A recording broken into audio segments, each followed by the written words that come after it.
Good morning. How are we all doing? So great to be back in the beach ballroom. I'm glad to see so many people here, especially given the good weather outside. So we've got a lot to get through here, and we'll push it on. If I could get the equipment working. The first equipment failure of the day. Okay, as I say, my name's John Flynn, Marine Manager with Stena Drilling, and the data we're going to sort of present here today are based on these 6 vessels, our 6th fleet. 5 ultra-deep water, harsh environment DP3 drill ships, and 1 harsh environment semi-sub based here in the North Sea, DP3 and Posmer. So, as normal, if you've ever heard me presenting before, I usually start with an apology. So, we're purely putting this out here to try to stimulate a little bit of conversation, make you think a little bit, maybe shock you a little bit as well, I hope. And we're not here to disregard industry data or organizations or other stuff that's been out there. This is purely our only thoughts, but it is based on numbers and data. So the polite version is if you've got engines and if you've got equipment and if you've got people, you're going to have problems and you're going to have breakdowns and you're going to have failures. And we all recognize that and we try to learn. It's always better to learn from somebody else's mistakes than it is to learn from your own mistakes. And the best way to correlate this, we believe, is via IMCA. IMCA do a fantastic job, and for quite a long few years now, they've been gathering incident data, putting it out annually, and people like myself sit eagerly and wait, and hopefully that we can avoid making the mistakes that others have made. Pardon me. It's open to members of IMCA, non-members of IMCA. It's anonymous. You put in the data, it's shared among, idea being that we learn from it, we try to avoid making the same mistakes, and we put it out. The goal, I think everybody's goal, is safe operation, safe DP operations with reduced incidents. It's excellent. It's the best out there. A number of other organizations try it and work with it, but we believe it's really good and it's out there. So we want to take a look at it. The problem with the IMCA reporting system is you're not forced to do it. It's voluntary. And my first personal view of the evening is that I would hazard to say that the better companies are the ones that report, and the better companies are probably having less incidents, whereas the weaker organizations probably have more incidents and probably don't report them. And that's the challenge. And we don't know, but I'll come to it later, but there's about 150 incidents reported every year. So it's up to us to decide if that's a true reflection of the industry we work in, or we're maybe sugarcoating that a little bit. So let's start with the secondary causes. And this is a typical year. I think it was 2022, 2023, somewhere along that. It doesn't actually really matter. The numbers have consistently been the same. Human factors. Buzzword of the minute. We've all heard it. We've probably all done a course in it. It's the trendy, it's maybe the wrong word, hot potato, current topic, whatever way you want to look at it. It's certainly there everywhere you look. Human factors, human factors, human factors. And this supports it. Secondary cause certainly seems to be relevant enough.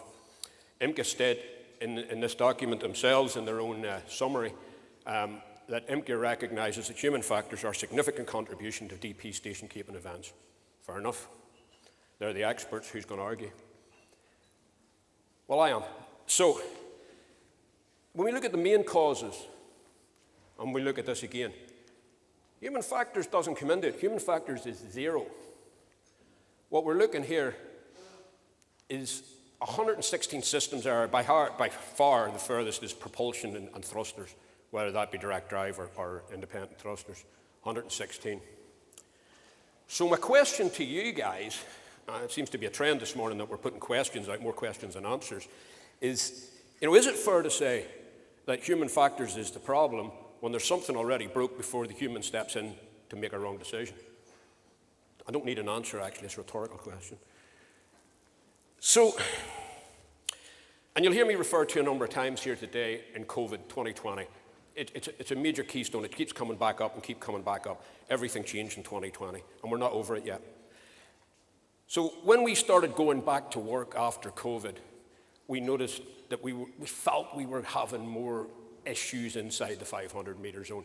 whether it was boats that had been stacked and come back or the people were new. We didn't know. So we changed our standing orders. We got the boys on the boats and the girls to record everything that went wrong inside a 500. So a boat had been vetted, approved, verified, validated, all that good stuff, OVIDs, CMIDs, everything. It had gone on hire, it had loaded up, sailed out to our 500, done its 500 entry zone checklist. We've passed across the ASOG. We've said, come on in, any problems? No problem. In we go. And then they had a problem. So we recorded that. And we've put it in, and we get the data coming in on a monthly report. We put it through Power BI, and we churn those numbers up, and we get a certain amount of data, which I'm going to share. So we broke it down into sort of not important incidents, minor things, but something wasn't right. For report only, near miss, high potential near miss, and property damage. Property damage is touchy. We really don't want to have too many of those bad boys. So we started at 2020, tail end. We didn't have a lot of rigs working. The numbers weren't great. The guys had to learn a bit of time to bed it in. Power BI, shite in, shite out, I guess. So it took a bit of time to get us up. We really only started getting a grasp of it when it came up to sort of 2023 and started getting the learnings. 2024 was our first year of getting our full data. And this came up in 2024. Speed it up a little bit for those of you that are wondering what's going on. So vessel working alongside, loses position, off she trots. Captain catches on that things aren't quite right, goes manual, does a good job, full thrust. Thanks very much, Captain. We wouldn't just nip outside the 500-metre zone to have a look at this. That was a loss of position of about 35 metres, which is quite a bit when you've got a boat working 20 metres off the side of you. Big chunk of a boat, 5,000 tonne, give or take. Wasn't a bad day. It looks a bit bouncier because we sped it up. It's about 2.6 metres, significant force 5. Certainly not harsh environment by any stretch of the imagination. But there was a little bit of synchronicity you could see creeping in there on the waves. And we'll come to it later. If you're mad interested, the near miss was reported to IMCA for a play to the company. It's 0324, and you can go and read the event there. So let's look at what we got here on our first year. 32 events, incidents if you like, across our 6 units. 20 for report only, 2 high potentials, 5 near misses, 1 property damage, 1 collision or allision, depends what you want to call it. Don't really matter. So what you're all probably trying to think is the same as we were, is that a lot? Is it not a few? Is it acceptable? Is it grand? Where are we with this? Certainly we don't want anything hitting, no problem. But the rest, if it feels safe, is it okay? So here's the way we looked at it, and those of you good at maths have probably done this already. We've only 6 units, 6 DP vessels, not a big fleet. So how many days would you expect to do, how many hitches would you expect to do before you see an incident inside your 500? 11 days. To me, that's just unacceptable. 11 days, you've got an incident inside your 500-metre zone. We're a small company. What's happening in the rest of the world? Certainly, somebody's not reporting. So we did get too excited. We got quite upset about it. And we went to our clients and went to our oil companies, went to our supply boat suppliers, and we talked to them, and quite a few of them were quite shocked as well because they didn't have that data. And they started looking at it. So we said, let's give it another year. And we did work through it, and we did make quite a few changes. But the next year came up, 29, still pretty high, but a little bit less severe. 11 reports only, no high potentials, 5 near misses, and 0 property damages. I guess it's better. We don't have the data for this year yet, but what I will say is these numbers were predominantly in the first 3 quarters of 2025. There was a severe reduction, severe is maybe the wrong word, but a dramatic reduction in Q4. And so far, touch wood, 2026 has been even better. And there's reasons for that. But even with that, that was 12 days. And I think we're better as an industry than having an incident inside the 500-metre zone every 12 days. We've got to be better than that. DP's come a long way. We tell everybody how reliable it is. We're talking about going closed buzz. We're talking about autonomous ships. We're talking about, and we can't keep a boat running for 12 days without having a problem inside the 500. It's not where we want to be. So let's compare that to what's been reported. And again, we use 2021. I don't know why. I tried to find last night when I seen the number coming up, and forgive me, it might even be a typo. But the numbers are pretty much the same. I Googled it last night. It's in around 150 events that are reported every year. We had 32 for 6 boats. Now, according to my best friend, AI, ChatGPT, there's 3,000 operational DP vessels in the world. Now, you can do the miles a million way, and you can go, okay, we've only 6 boats, but there was quite a few other boats coming inside that, and the events were a tribute to them. But if you extrapolate those numbers out, we could be looking, 10,000 DP events inside 500-meter zones in a year. Now, that could be maybe scaremongering, and that could maybe be a bit overdramatic, but there is 3,000 boats out there, and this is the sort of numbers we're having. I've spoke to my colleagues in the other big drilling organizations, the Transoceans, Valaris, Noble, all those guys, and while they wouldn't put it in an email to me, they all agree that they are having similar challenges of boats inside their 500-meter zone. Now, what maybe some of you don't know is in our contracts, we're on a knock for knock. We own the 500-meter zone. We're responsible for protecting that. And if we get hit by a PSV, the PSV goes off to town and gets themselves patched up. We are off hire. It's $500,000 a day. And, where we work around the world, there is not a shipyard that we can just jot into. We draw 20 meters of water. So potentially we have to go 5,000 miles to Las Palmas or something along those lines to get a repair. This is a very expensive concern. So, break down the numbers. Obviously, we had to do some deep diving on this. We didn't really break it down the way IMCA do or the way root cause analysis does. And the reason for that is quite a lot of the time the boat is on contract to our client, not to us. So we have no right to get the report, the full investigation. Maybe there is no full investigation. So we just have to work on what we've got as best we can. What we became very clear is that the contributing factors to these events, were clearly the thrusters and the engines. Exactly what IMCA are saying. So that ties up quite neatly. The interesting point from the main factors, if you like, is that human factors is negligible. 1, 2, maybe 3, whereas it's the systems that are failing on board.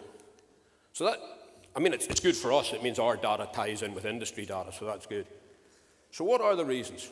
And when we went to the oil companies and we went to the PSVs, they said, what do you think it is? Hey, don't blame me, I'm just producing the numbers. But we did look into it. Aging fleets, aging tonnage, shortage of long-term contracts, reduced vessel availability. Sounds like a contradiction, but it's not really. Vessels are going out at last minute. There's not very many. Take the North Sea, for example. There's a real shortage of especially anchor handlers, but nobody's getting a long-term contract. Commercial pressure, maximised uptime. We'll talk about this down the line. Maintenance slots while on hire, day rates, reduced margins. Stagnant maintenance budgets. Talk to anybody on the street. Talk to anybody that goes out for a beer at the weekend. Prices have gone up significantly in the last 4 or 5 years. Have maintenance budgets increased? I would suggest maybe not, but we don't know. Obviously, we have to look at human factors. It's out there and we recognize it. Obsolescence, particularly with software. And I'm sure there's many others, but this is what we've come up with. More than happy to take anybody else's opinion on that. So we'll look at these quickly and put maybe some context to them. So we're all getting older, fact of life. The other option to getting old is not good, so we're happy enough. So we got to replace our vessels, and we're not. Good friend of mine, Chris Fowler, sitting here in the front, eagerly wondering what I'm going to show next, gave me these couple of slides last year, but they're accurate. In the smaller PSV market, we're looking at 3 units in shipyards being built. The mid-section, which is predominantly, what we would call the sort of medium to large size PSVs, 1,000 square meter deck space, that type of thing. The ones you'll see in the harbour as you drive up Market Street. 12 units in order, primarily for renewables, primarily for the wind not getting into oil and gas as a rule. And the bigger units, the ones that are used for deep water exploration, long-term contracts, are just not being built as of now. And even if we started today, they wouldn't be in the marketplace for 2 years. There hasn't been a drill ship built in 15 years. So we're dealing with that, possibly longer actually. To build a drill ship now, if we started today, and we have made the inquiries, it would be possibly 4 to 5 years before that would be drilling. So we can't fix this overnight. I think this one's even more dramatic because it's given a longer time scale, 2022 to 2029. And you can see that dip, especially that sort of blue-grey at the top. And that's the PSVs we use day in, day out, the Toyota Corolla of the offshore world, if you like. And they're getting older and older and older and older, especially in the next 2 years. Contracts and tenders have actually changed. I'm sure there's enough brokers in the room that will be able to quantify this, is that some oil clients have now said, where they used to have a 15-year limit on tender applications, they've now gone to 25 years. They're accepting that we're going to take in older boats, and they're out there. Now, does that get risk mitigated? Does it get risk assessed? I have no idea. And it's not just me and Chris Fowler that are saying this. DNV, possibly one of the most respected organizations out there, in their annual safety trends of 2014 to 2024, they have got this significant chart that shows, number one, global tonnage has increased by 25%, a quarter, in only 10 years. That's just unbelievable. Probably more in the large container market, but no matter, there's still a lot more ships on the water. And in a perfect world, the number of incidents, casualties, detentions, and losses were dropping. So if you've got the tonnage going up and the incidents dropping, you're doing okay. 2020, or COVID then, I'm sounding like some sort of conspiracy theorist here, but you can clearly see that from 2020 after that, there was a massive uptick in incidents. That's losses, casualties, and detentions. And detentions are a really good way to start to spot the rot, if you like. And it's increasing even quicker than the tonnage is increasing. So that's pretty scary. And I think hopefully it comes across as clear as I feel it is. And again, I mean, that could be anything. But this graph, I hope, shows, and there's a lot of blue on that, I hope it translates, especially in the last sort of 3 years, it's the age of the vessels. And the CEO of DNV, Mr. Nielsen, has stated there is a clear correlation that has emerged between aging global fleet and an uptick in safety incidents, especially over the last 2 years, 2023, 2024. 2025 is not available yet. Or sorry, am I wrong? Yeah, no, 23, 24. We don't have the next data up yet, but I think that's it. It's really concerning. Age versus incidents. There's a correlation, without a shadow of a doubt. Here's the next one. Utilization of ships. Now, maybe not typically here in the UK, but if we take the other sort of big oil, and I'm potentially talking about oil, Gulf of America, Gulf of Mexico, whatever you want to call it, Brazil, Guyana. Typically, you brought a drill ship in, you had 3 dedicated supply boats worked for that rig straight away. That's the way we've worked for 20 years. Now, they take all the PSVs in, reduce them by 40%, and they run on, when I was on supply boats, used to call a milk run, did it at Aberdeen for Oscar. They flew around the place. Those boats are never stopping. They come into port, whatever cargo's in that port for anything offshore, they get it all loaded on, out they go, boom, boom, boom, round the rig, back in. They get no time in port. So they get no time for maintenance. You can't do maintenance when you're on DP alongside a rig. If you're being timed on downtime, going between rigs, it's a very high risk decision to stop and take out a thruster or take out an engine. And we're now asking our chief engineers, our ops managers, marine superintendents, to make a decision. Do you take a hit on downtime to get maintenance done? Or do you push it? Do you move it out? We've all got the ability to move out plant maintenance and whatnot. So I don't think maybe we should be asked to make those decisions, but we are, and that's the way it is. The incident I showed you on the video, and the empty reports here, so I'm not talking out of school, that report's freely available online. That was a wave train. It got in a synchronization with the waves, it bounced out, all the reference systems were chucked out under predictive error. We've all seen it. but all of them went at once. That was the key point. There was nothing left. It wasn't like one went, two went, three went. It was boom, the lot went. Kongsberg had recognized that was a challenge with that software, 611, and they had issued a patch, a fix, 6.1.2. I mean, they're not very imaginative in their naming, but there you go. So that was available. It was £20,000 to upgrade. The company knew that was available. They wanted to do it, but they didn't do it. We don't know the reason. It was pushed out. Of course, in this case, the boat had an incident. It went off hire. There was an investigation. They had to do the upgrade. They had to do the trials. They had to do everything else. It ended up costing an awful lot more than that. But the clear thought process here was they didn't want to let down their client and say, we need to take a boat out of service for 2 days, get a Kongsberg engineer out, do a set of trials, God knows what, and pay that money. They wanted to try to get to a point where there would be a natural break in the contract for whatever reason, and they could do it up then. You know, that's an avoidable incident in my mind, and it could have been a lot worse. Human factors. I've quoted another IMCA document here because it's pretty good. You're more than welcome to go and take that up, but I'm not going to rave the numbers to you, but it's sitting there. And it's the language, it's the quotes that come out, that human factors is the biggest initiating factor as a secondary cause, but we know what we take out of that in an incident. So we're hanging our coat on the human factor. We don't operate a blame culture, but we're blaming somebody. So we do absolutely see human factors that have a primary role. That's fine. We're not arguing that. But what I'm saying is it's maybe not as many. Something has broken. Something has failed for a reason that meant that a human has had to step in, and they maybe don't make the best decision. Now, there is an argument that systems are so reliable that they don't break enough. If you go back to my DP days, systems broke a lot. You became very good at fixing them. So maybe it's not fair to expect that of the guys.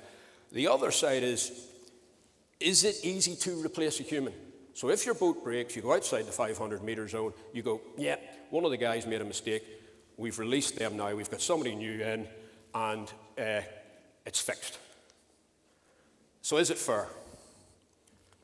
Now, our quick point here is resuming operations. We don't feel that there's enough investigation put in. You go outside the 500, Control Alt Delete, we blame somebody on board the bridge, and we come back in. What that actually does for us is that we've got a reduced level of confidence. We put in a phased return to work. The boat comes in, we only let it work daylight, no hose work, no hydrocarbons, yada, yada, yada, until we can get a confidence that the boat is working well. So actually what we've done is increase the risk because the boat's been alongside longer than it should be, and the whole thing slowed down. So if there was a sort of standardized process on going back to work, I think that would really help. There's no industry alignment. So what can help? More scrutiny into indirect causes. I think rather than say the thruster failed, we've put in a new PLC, the thruster's now working. Take a bigger look into that. Improved vetting.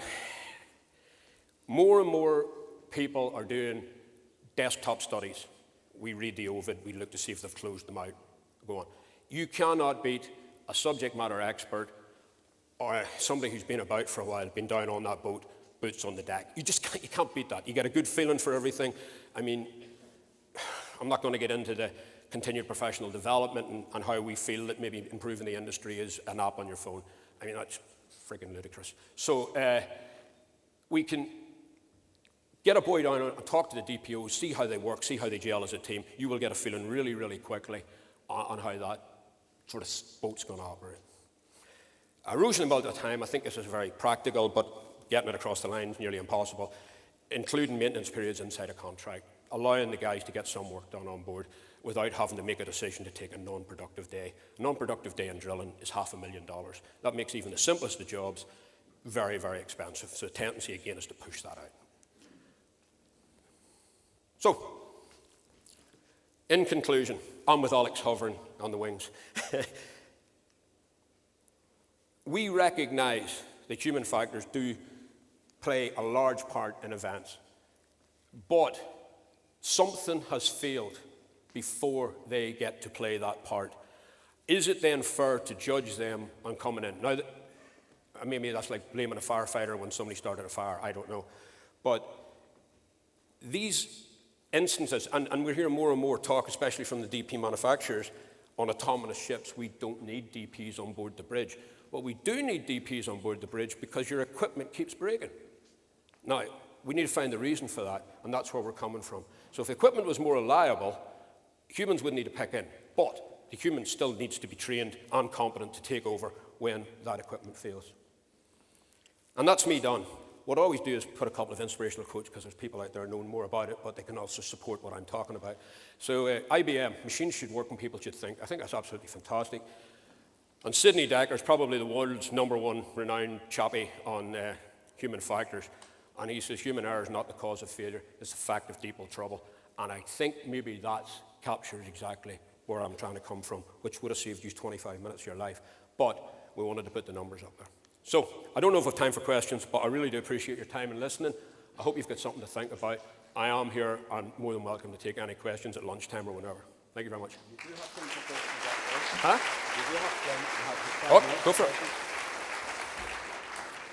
John, you do have 5 minutes for questions. You're Damn. not escaping that quickly. I think the return to work process and how we manage that, both as rig owners and as duty holders and as vessel operators, is extremely important. How do we recover and recover effectively from that failure, whether it be mechanical, electrical or human?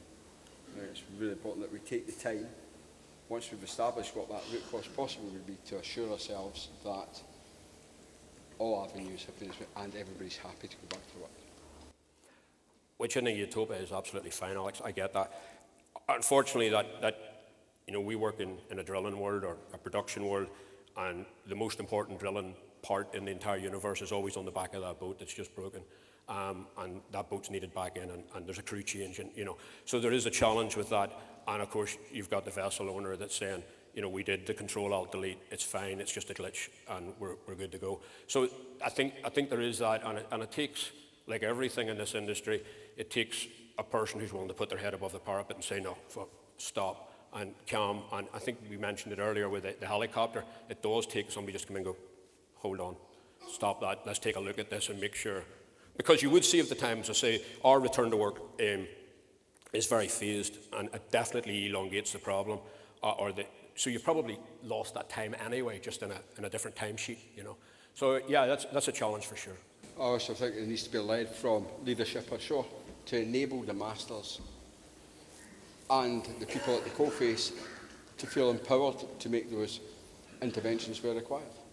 Without a shadow of a doubt. But we work very heavily, and I'm not saying we're perfect, everybody does it, I'm sure, but you got to work with your client. You've got to know that guy and pick up the phone and say, we're very lucky with our clients, our long-term clients, some of them in the room here, and I can pick up the phone and go, are we really comfortable with this? Is this where we're going? And 99 times out of 100, they'll go, no, you're right, let's just take our time, let's do the investigation. Sorry, I'm hogging the floor here. Any questions from the floor? No, great, John, you can escape. Thank you very much for Appreciate it. Thank you. last minute.